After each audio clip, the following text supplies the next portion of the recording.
Hello, I'm Dr. Parag Biniwale. I'm a consultant gynecologist and obstetrician working in Pune. I happen to be secretary of the Indian College of Obstetricians and Gynecologists, which is an academic wing of FOGSI, and I'm also a president of Menopause Society Pune.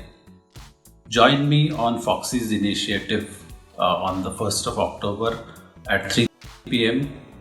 October, all of us are aware that is World Menopause Month.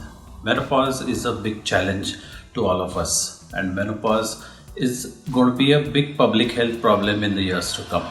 So let's have a webinar, interactive webinar, where I would like to discuss certain aspects of hormone therapy for menopause management, and I would certainly appreciate you sending me questions, and let's make it more and more interactive. Thank you, Dr. Nandita Palshetkar, President FOGSI, for initiating this activity called Connect.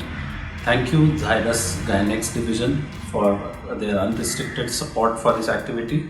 And thank you, DocMode, who have created a new platform for us obstetricians and gynecologists so that we remain updated. Thank you.